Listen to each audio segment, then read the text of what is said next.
모르면 몰라도 쓸모많은 수요평화 뉴스. 안녕하세요. 평화통일시민행동 대표 이진호입니다.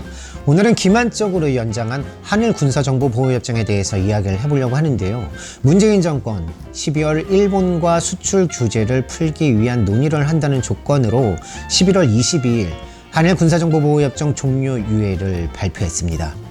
두 번 다시 일본에 지지 않겠다라면서 국민 앞에서 결연한 의지를 보인 것이 바로 얼마 전 같은데요. 문재인 정부 결국 미국과 일본의 압박에 굴복했습니다. 국방부는 청와대 발표 직후 일본과 군사 정보를 지속해 나가겠다고 밝혔고요. 문희상 국회의장은 천만다행이다라면서 아주 잘된 일이라고 했습니다.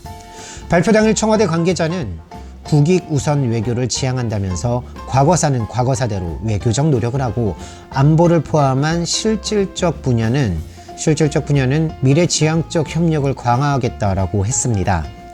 국익 우선 외교는 캐뿔 일본은 수출 규제를 해제하기는커녕 과거사 반성은 눈꼽만큼도 인정할 생각이 없는데요. 한국 정부만 무릎 꿇는 꼴이죠. 많은 사람들이 물어봅니다. 문재인 정부 왜 그런 거냐고요. 바로 문재인 정부가 반민족적이기 때문이겠죠. 11월 10일 정의용 청와대 국가안보실장 이런 얘기했습니다. 한일 관계가 정상화된다면 지소미아 연장을 검토하겠다라고 밝힌 바 있죠. 정의용 안보실장은 이날뿐만이 아니라요. 진짜로 누차에 걸쳐 한일 군사정보보호협정 연장을 하겠다고 이야기했습니다. 문재인 대통령은 11월 19일 국민과의 대화에서 지소미아가 종료되어도 일본과 안보상 협력을 해나갈 것이다 라고 이야기했습니다. 여러분, 여기서 안보상 협력은 무슨 이야기겠습니까? 마크 네퍼 미 국무부 차관보가요 11월 2일 니케이 신문 인터뷰에서 한일 군사정보보호협정은 위기 때 3개국 조정을 위한 중요한 도구이다 라고 말했습니다.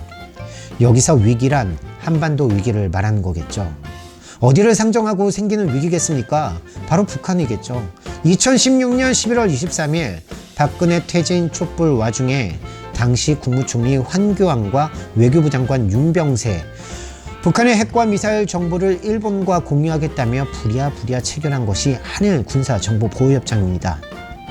적폐청산 대상 1호였던 한일 군사정보보호협정을 청산은커녕 세 번째로 연장한 것이죠.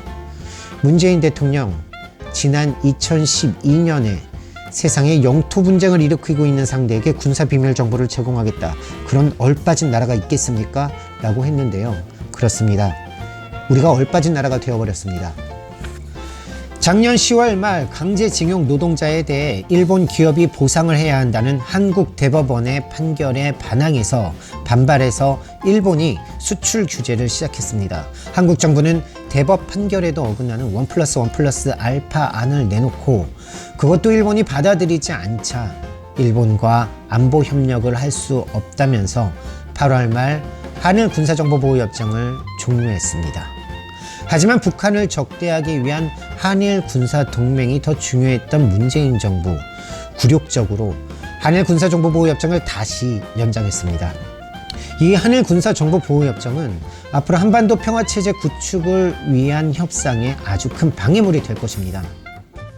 여러분, 우리가 이 꼴 보려고 불매운동 했습니까?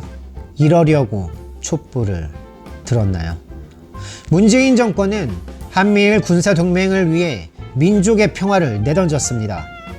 일본과 수출 규제 문제를 논의하든 안 하든 일본에게 과거사 사죄 배상은 분명히 받아내야 하고 또 한일 군사정보보호협정은 파기해야 합니다. 그것이 민족과 평화를 위하는 일입니다. 오늘 수요평화 뉴스는 여기까지입니다. 모르면 몰라도 쓸모많은, 알고 보면 쓸모많은 수요평화 뉴스. 다음에 또 뵙겠습니다. 감사합니다.